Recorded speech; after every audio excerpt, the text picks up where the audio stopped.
नई जो उदीयमान पीढ़ी है इसके मंगल की कामना करता हूँ। सबसे पहले हृदय में जो एक विशेष उद्गार आ रहा है उसको रोक नहीं पा रहा हूँ। आदरणीय भूषण जी बैठे हुए हैं। जब मैं लखनऊ में रहने के लिए आया 4 साल पहले सर, मिला आपसे, बेटा PCS का ट्रेनिंग था, आप ट्रेनर थे, उसी के माध्यम से मिला और एक पुस्तक के आपने शुभकामना संदेश दिया। सबसे पहला सम्मान लखनऊ में सुदृढ़ साहित्य संस्थान दिया। आज सुखद संयोग है कि आप यहाँ बैठे हैं, मुझे अपने हृदय की बात कहने का मौका लग रहा है। अच्छी बात। आपने उसी समय, आप लेखा विभाग के हैं, आपने पता नहीं कैसे परीक्षण कर लिया और आपने स्वतः हमसे कहा कि आपने हिंदी संस्थान में साहित्य भूषण के लिए अप्लाई किया कि नहीं। हमने कहा सर मैं तो अभी भी आया हूँ। आपने पहला सम्मान वही सुंदरम संस्थान का दिया और स्वयं फॉरवर्ड किया एप्लीकेशन। आपकी सद्भावना इतनी बलवती रही तो साल तो नहीं हुआ, लेकिन अगले साल साहित्य भूषण मिला। मैं इसके लिए आपके यशस्वी हाथों को, आपकी भावना को नमन करता हूँ, घोर घोर प्रणाम करता हूँ। बहुत सारे लोग प्रेरणा लेंगे सबके पीछे भी। मैंने एक शब्द जोड़ा है ना, लेखा परीक्षण वाला। आप पूरा स्टाफ जो है इक्वल अदा करते हैं, पता नहीं। आप बहुत बड़ी बात। थोड़ा सा इस आयोजन के विषय में, जगता पितरों वंदे से शुभारंभ करता हूँ। संसार के माता च पिता च तम शंकरम वंदे। गोस्वामी तुलसीदास जी ने ये छंद रचा है, इसमें जगत पिता का स्थान भूत भावन भगवान भोलेनाथ को दिया। उनका जन्मोत्सव, विवाहोत्सव, तरह तरह के उनके उत्सव, रंगोत्सव पूरी दुनिया मना रही है। जो इस तरह पिता के स्थान को संलग्नित करेंगे, उनके भी जन्म के उत्सव इसी तरह मनाए जाएंगे जैसे आज हमारे ऐसे भिक्षु जी धन्य हैं, शिव स्वरूप हैं। क्या क्या है, ये एक छोटा परिचय अभी तो हम लोगों ने दिया, कायिक परिचय, ये सब दिया गया, लेकिन उनके वास्तविक कलेवर का परिचय उनके साहित्य में मिलता है। जिस तरह किसी कमरे की दीवारों में लगे हुए चित्र ये बोल दिया करते हैं कि टांगने वाले की मानसिक स्थिति क्या है, उसके हृदय का महाकाश कैसा है, ठीक वैसे ही किसी साहित्यकार के ग्रंथों को अगर हम दत्तचित्त होकर पढ़ें तो जो लिखा है, जो पढ़ा है वो तो है ही, उसके अलावा भी बहुत कुछ उनके बारे में ज्ञात हो जाता है कि एकात्मता बन जाती है साहित्यकार की। और हमने जो साहित्य पढ़ा है थोड़ा सा उसके बारे में जो मुझको समझ में आया है मैं व्यक्त करूंगा, लेकिन उसके पहले आपके यशस्वी पुत्र को विशेष धन्यवाद आशीर्वाद देता हूँ। एक छंद है, एके नापि सुवृक्षेण, एके नापि सुपुष्पेण सुवृक्षेण पुष्पितेन सुगंधिना वासितम हि तद्वनम सर्वम सुपुत्रेण गुणम यथा। जंगल में एक पुष्प हो, महक रहा हो, उसकी महक से पूरा वन महकता। उसी तरह अगर कोई सुपुत्र पैदा हो जाता हो खानदान में तो वो पूरे कुल को सुगंधित कर देता है।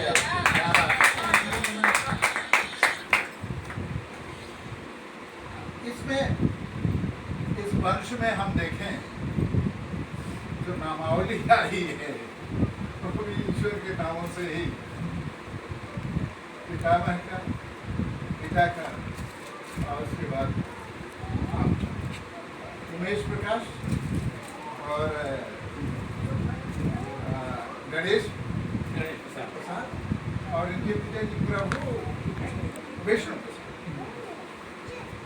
ये नाम में भी बड़ी शक्ति होती है और नाम रखने की जो परिपाटी जो भाव आते हैं और अवश्य ही कुछ न कुछ ऊर्जा लेकर के किसी तरह से होते हैं।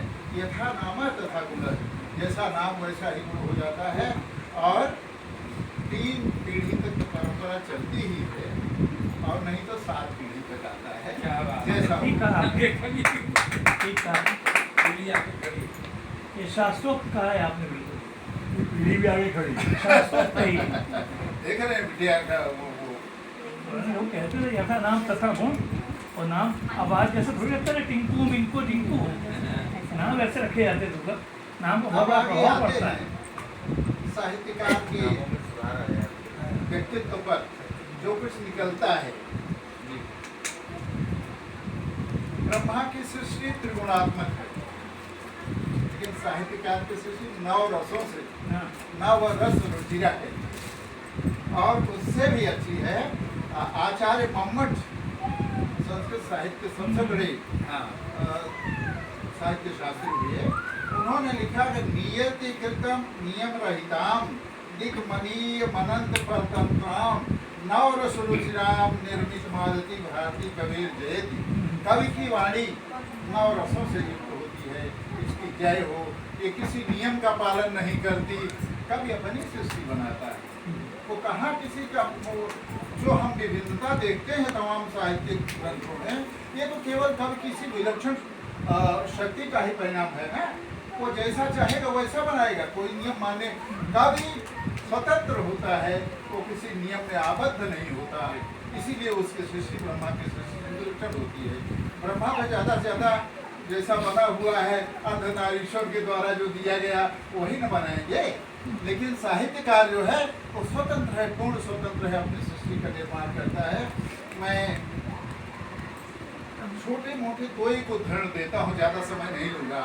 क्या एक चीज़ देखिए, भिक्षुक जी अपने समय में कितने बड़े एजुकेशनिस्ट थे, शिक्षा शास्त्री। एक छोटे से दोहे में झलक जाता है। A teacher is a friend philosopher and guide, ये शिक्षा शास्त्र की परिभाषा है। टीचर फ्रेंड भी होगा, फिलासफर भी होगा, गाइड, और तीनों चीजें एक दूसरे से जुड़ी हुई। फ्रेंड जो है, फ्रेंड गाइड भी करता है, बुरे कामों से रोकता भी है। और भिक्षुक जी क्या कहते हैं, पान वाली बात तो आपने सुन लिया, सुंदर आया कि घूम रहे हैं शिष्य सब उन्हें खिला करता, लेकिन मेरा मन वहां जाके ठहर गया है, गाइड करते शिष्य को गाइड लेकर आ। टीचर बिना गाइड के कहीं भी, डिग्री कॉलेजेस में देख रहा हूँ सर, PhD मिली है दूसरे से लिखवा के पैसा दे दिया, डॉक्टरेट ले लिया। कई उदाहरण है हमारे सामने, सबका नहीं है, वर्तमान पीढ़ी का, माफ करिएगा, सबका नहीं। ऐसा ही है कि वो और वो जैसे आज मंचों में देखिए आप, कभी पहले लिखा फलाने, कभी हो तो लिखते क्यों हो, कभी हो तो तुम्हारा कविता गीतकार हैं क्या है, क्यों लिखते हो भाई। दूसरे डॉक्टर तो वो क्या कर रहे हैं, डिग्री कॉलेज में गाइड के बिना डॉक्टर साहब नहीं जाते अधिकांशतः, और जो नए विहीन वाले खुले हैं मैं उनकी विशेष रूप से उनकी चर्चा करता हूँ। गाइड लेकर शिष्य को गाइड करते आप ही को नहीं दिख रहा है, आप बिना गाइड के नहीं चल सकते। तो आप नयन अंधर मुकुर विहीना राम रूप देखें कि दीना, आप क्या शिक्षा का उद्धार करोगे। तो भिक्षुक जी ने इसको बहुत पहले देख लिया था ना, कभी कालजयी होता है और त्रिकाल सत्य जो लिखता है वो त्रिकाल सत्य हो जाता है। और भिक्षुक जी ने जो भी लिखा है कल भी सत्य था, आज भी सत्य है, कल भी सत्य रहेगा।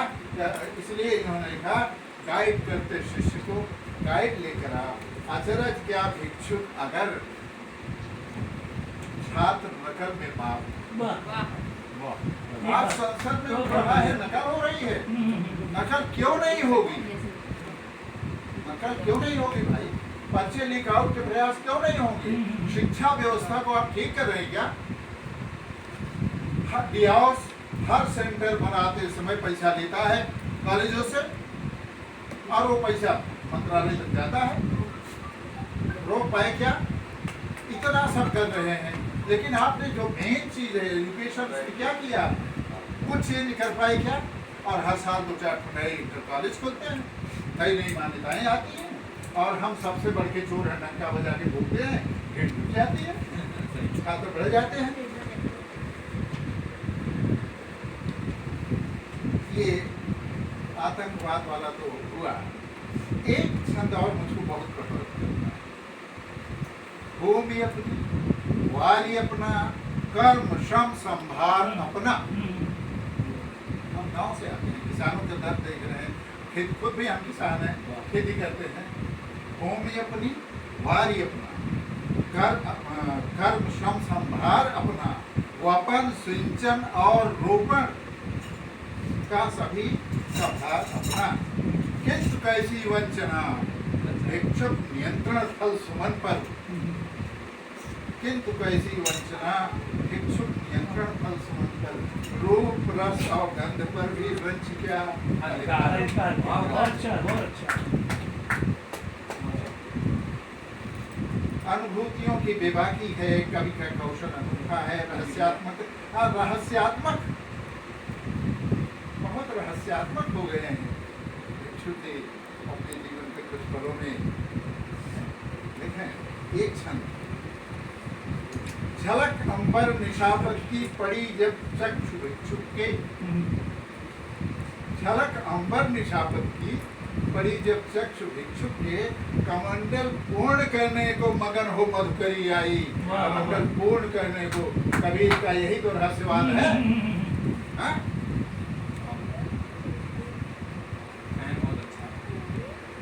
कमंडल और मधुकरी की जुगलबंदी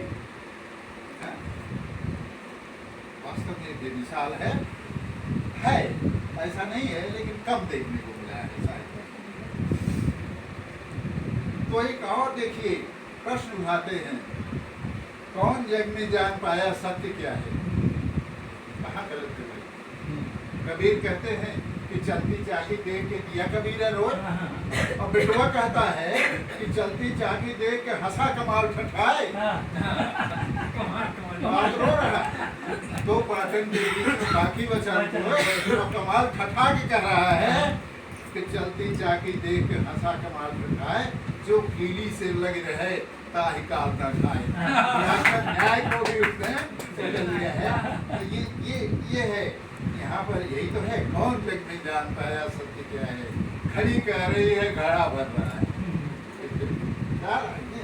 ताश के 52 पत्तों में भी अध्यात्म देख लेते हैं। प्रतीक है ताश का शक्तिवान, और जब दोनों संयुक्त हो करें लोक कल्याण और सुख। और एक चीज बहुत सुंदर, कब का क्या कह गए, बाप रे बाप। सास कोई कभी क्या है भिक्षुक यही, सास कोई कभी क्या है भिक्षुक यही, जब भी देखा बहू ही चलाई। जब भी देखा बहू ही चलाई। और ये जो मुद्दे आए हैं ना, ये सायास नहीं है, सो जोड़ जुगाड़ करके तुकबंदी नहीं भिड़ाई गई है, ये स्वतः आए हैं, घुस के बैठ गए हैं। सच मुंह से निकल जाता है, कोशिश नहीं करता, इसके पर्याय दिखते हैं।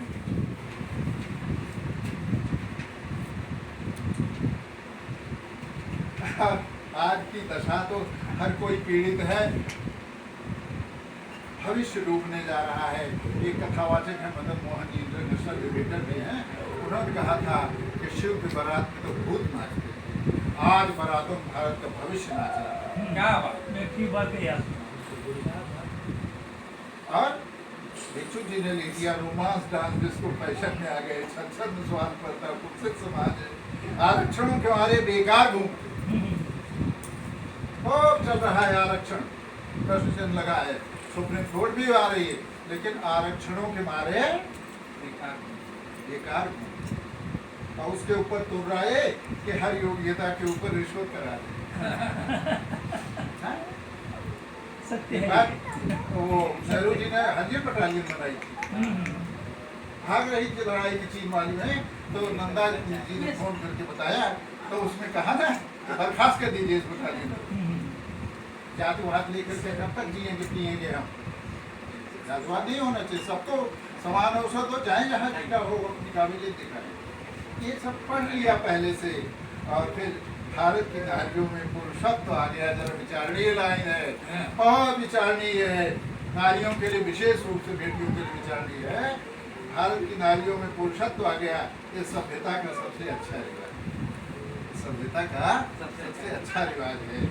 परिवार पर प्रशासन करना कठिन हुआ, भिक्षुक के भार लगता कांटों का काज है, भिक्षुक के भार लगता। और ठीक है, कर्मानुसार ही तो उपलब्धियां मिलेंगी, पाओगे हम कैसे बोए बबू में। बेवक्त बिन भिक्ष तुम क्यों बजा रहे, अंगार लग रहे जो किंचुक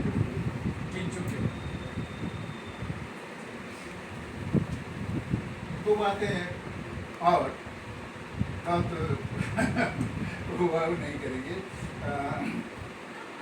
परिवर्तित संसारे मृतक को न जाए, ऐसा कौन है जो इस परिवर्तनशील संसार में जाता नहीं, बढ़ता सा जातो ये न जाते न याति वंशः समुन्नति, उसी का पैदा होना सार्थक है, जिससे वंश की उन्नति होती है। और विशेष धन्यवाद सम्मानित किया, इसके लिए भी हृदय से आभार। और अगर आपकी अनुमति हो तो 2 लाइन, एक जो सवाल है धरती का, स्वरचित एक कविता, ज्यादा नहीं। एक धरती का माटी का सवाल है, भूषण सर बैठे, इनको हम सुना ही नहीं पाते हैं, इसलिए आज हमको मौका मिला तो कहे नहीं कह दें।